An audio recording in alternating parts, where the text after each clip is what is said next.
So the dust may have settled on this year's Golden Globes, but here on the Rise 360, we're still a little gaga at some of the amazing looks we had on the red carpet on Sunday night. So to start with, we don't really do favorites, but Lady Gaga's couture Valentino gown with, a very nice updo hairstyle to match had us swooning.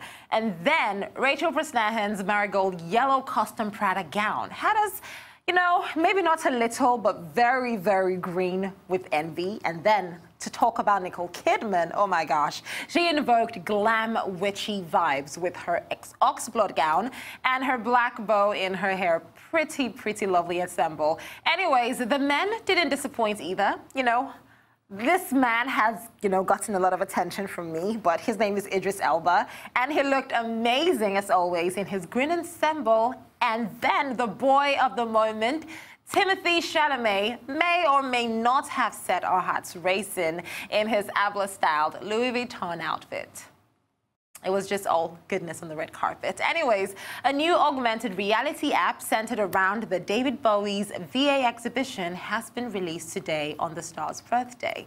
Now, the British actor Gary Oldman narrates the app, which turns the award-winning show into an immersive experience. So basically, users can explore the exhibition by journeying through various rooms, interacting with costumes, videos, lyrics, and original artworks. The exhibition first opened at the popular London Museum in 2013, focusing on the late icon's life and music. And then it was later seen around the world as part of an international tour. And then we have to tell you, the Public Theatre has officially opened its 15th annual Under the Radar Festival. Now, this popular and highly anticipated festival of the public's winter season includes artists from across the US and around the world, including Argentina, Australia, France, Lebanon, Nigeria, and the UK. So this year's festival continues to expand to venues throughout New York City, and it has also grown into a landmark of the city's theatre season. And now we have to be honest, it's been a very, very long time since the world had a wave of culture released to the public domain.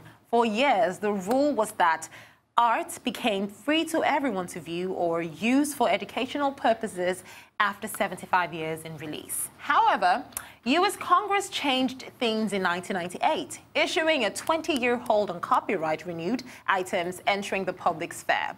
Well, those 20 years are up, which means your favorite classic books, films, songs, and plays, including works by Charlie Chaplin, Agatha Christie, Khalil Gibran, are now free for fans to read, watch, and of course, enjoy.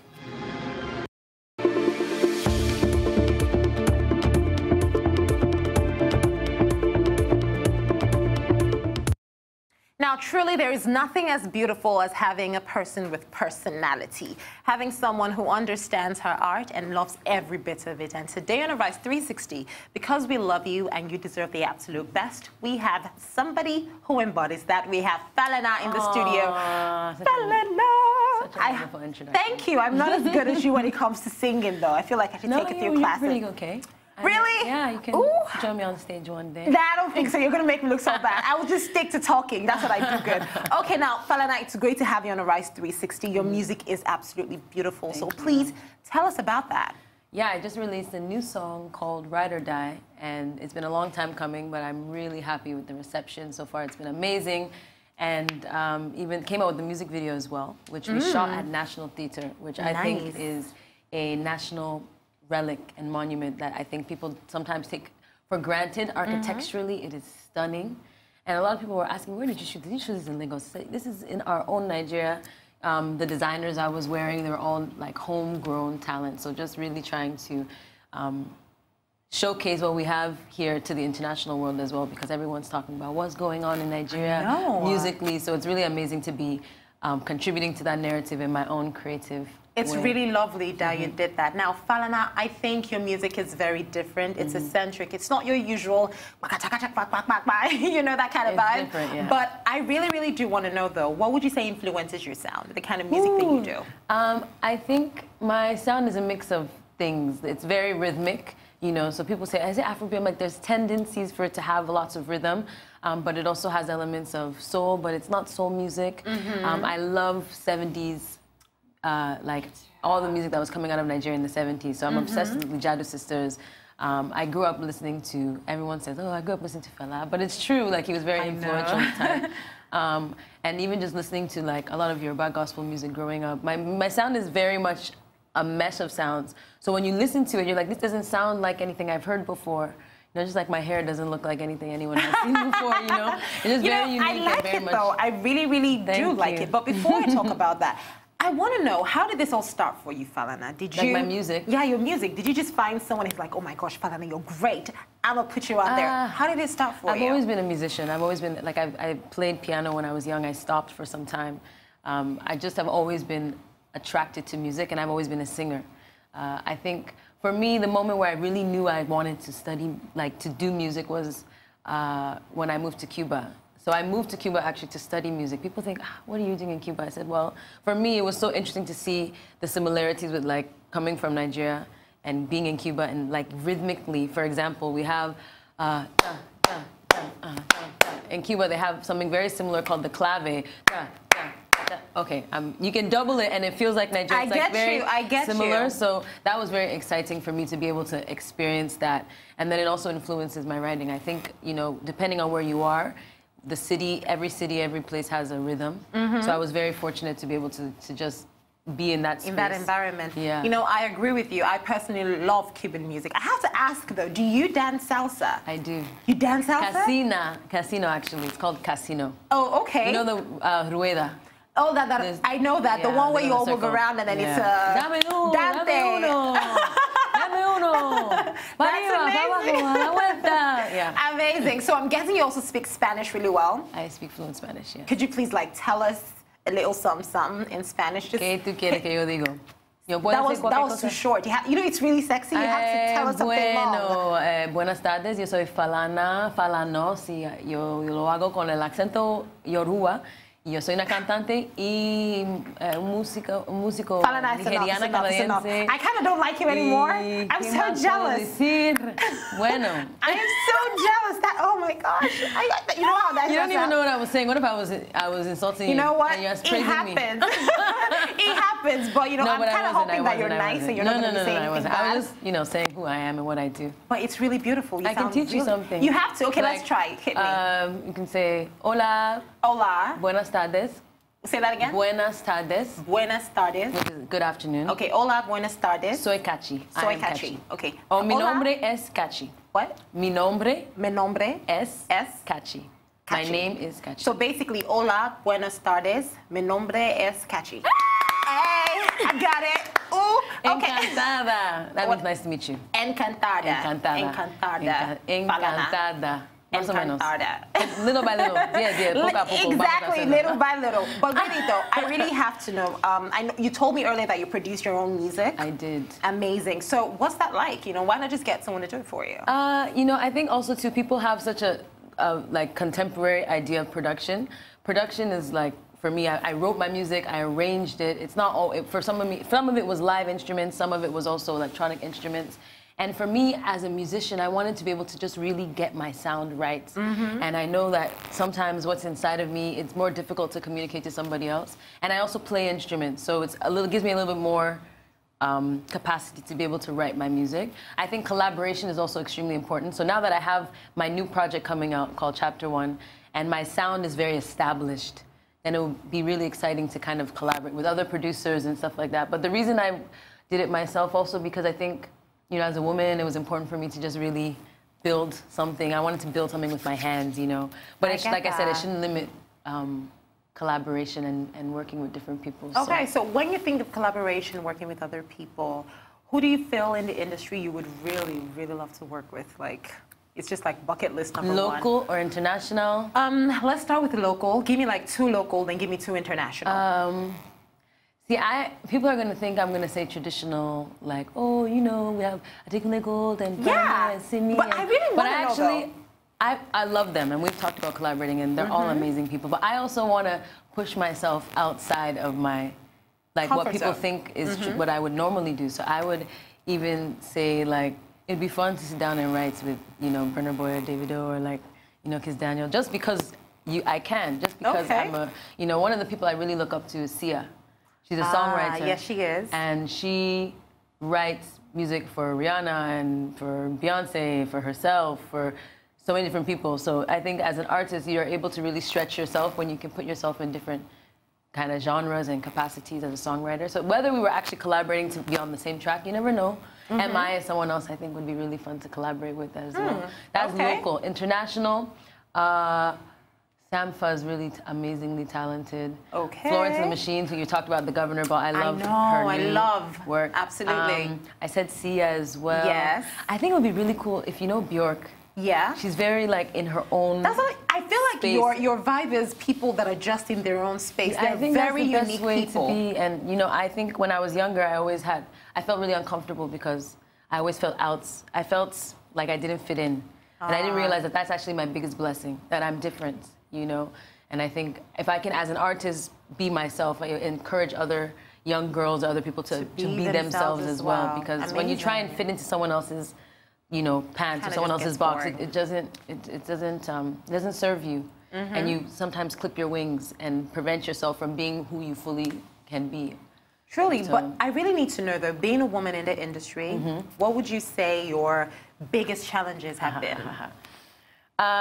Well, it's very obvious it's a male-dominated industry. That's number one. So I also think that being a woman in the industry that is well-versed in her work and in the science of sound sometimes can be a challenge. And just predominantly because I enter a space and maybe the expectation is that I don't have the language to be able to tell you how to, you know, mix my sound. I heard someone one day called me a tyrant. Wow. And the funny thing is, I think they're using that language because the expectation is for someone like a woman to be, you know, sweet and docile. But if I know what I want, and I'm asking you, and you can ask anybody in the industry, I'm never rude. I'm very firm. I'm very well raised, so I'm very respectful. But I know what I want. So whenever I enforce what I want, it can always come across as, you know, they always say, oh, she's an aggressive. When really all I was doing was, you know, just trying to communicate what I want. Yes, exactly. So that's always really challenging. Okay. And I think one of the most important things that I can do as a female artist is to continue to exist in this space and to kind of break the norm so that when people come after me, you know, the legacy is already there. You remind me of this artist, or this artist was very firm in what she believed in, and, you know, becomes less of a phenomenon and more of like the reality. Okay, so basically, would you say that there is gender discrimination in the industry? Like, oh, hey, look, this sex is more favored than the other. Would you say that exists in where you work? Yes, I think it exists not only in the music industry. I think it exists everywhere. I think it's not peculiar to Nigeria. I think gender inequality is something that is real, and you don't have to be in Lagos to experience it. So how do you cope with it? Like, how do you make your voice heard? How do you make sure that, look, if he's getting it, I'm getting it as well? Yeah, definitely as a woman, we have to fight and work harder than the average, our male contemporary. Someone who's given the same skills and capacity, it's not the same. Even just something as simple as how our bodies are read, you know, it's not the same as how a female body is read. And if you look at, let's talk about it completely objectively. A female artist, you know, and a male artist, it's not this, like how we dress and our makeup, and it costs more because we have to. If I came into like, I love fashion. Don't get me wrong. I like to look good. You look great. Hello. But I think we have to work twice as hard. Let me just conclude. We have to work twice as hard to get the same, and that's. Again, this is not new. You can go to the West and women are not paid equal as men. So I think first and foremost, my job as a human being is to exist in a space that, even though it's contrary to what I am, my existence already is political, you know, and my existence alone has impact. Okay. And then as you grow, you learn to articulate it in a way where if you need to speak up, you have the bravery and the courage to speak up when you need to. But I'm very much a firm believer of living your politics. So believing and standing in that space that you believe in and fighting for yourself. Okay. And then that's what kind of, I think, facilitates change. Okay, now, Falana, before I let you go, I really want us to talk about your upcoming project, Chapter 1. Yes, I'm excited. So real quick, tell us about it, because we know it's going to be amazing. You just dropped Ride or Die. We'll show you all the video later. Yeah. But to start with, just tell us what it's about. So yeah, Chapter 1 is the EP coming out very soon. How soon? I'm a little bit mysterious, so you know when really? you really? know, just go on Instagram, Falana Music. Why? Give us a little exclusive, like, okay, look, 3 months. No. 1 month. Don't be 3 months. The month starts with the letter J. No. Give us something. It's coming very soon. It's gonna, you know, for me, when I always say when I'm on stage, I don't like to speak too much. I like to let the music speak for itself. So it's coming very soon. That I can say with my chest, very confidently. So the project was mixed by Grammy Award-winning mixing and mastering Commissioner Gordon. He mixed Amy Winehouse's Frank and also Miseducation of Lauryn Hill, which for me is just so exciting because the sonics of the project are amazing. He basically elevated everything that I did.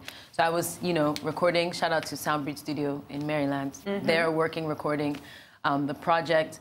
And yeah, I'm really excited about it. Chapter 1 is Chapter 1. You know, my story is very interesting. I love the way you smile when you say it. Like it's going, something is going on in your head. Because I'm excited. The truth is that this project has been done for a while. Wow. You know, I listen to it. I can listen to it when I go into my car. You know, but it's just all about timing and just making sure all the pieces are together. But I'm really excited because I feel like what I created is very much. Like, people say, "What does it sound like?" It sounds like Falana, which means that I created a sound that really represents the artist that I want to be, and it's a good platform to grow as an artist as well. So I'm just excited because it's everything that I wanted it to be. It's old, but it's new. It's contemporary, but it feels like it's literally. You know what? I feel like we'll never truly understand until we hear it. So, very soon. Falana, Chapter 1. We're waiting. Stay tuned. Well, maybe not patiently, but we're waiting. Yes. Anyways, Falana, this has been amazing. Thanks for coming to share your truth with us in Arise 360. But before you go, we have something special for you out there. So in case you're wondering, Falana, Ride or Die, we've been talking so much about her music, her vibe. Well, it's now for you to see and enjoy. Here is the video to her beautiful single, Ride or Die. Lovely video. I can tell that you're a soldier, carrying the weight of secrets I have told ya. Trying to keep some secrets of your own, come share the load, love. I'm trying to tell the truth that no one else will show ya. Is it cold, cold world? Is it cold, cold world? Baby, I have told ya, let's keep each other warm, love. Is it cold, cold world? Is it cold, cold world? Is it cold, cold world? Is it cold, cold? Baby, I have told ya, let's keep each other warm, love.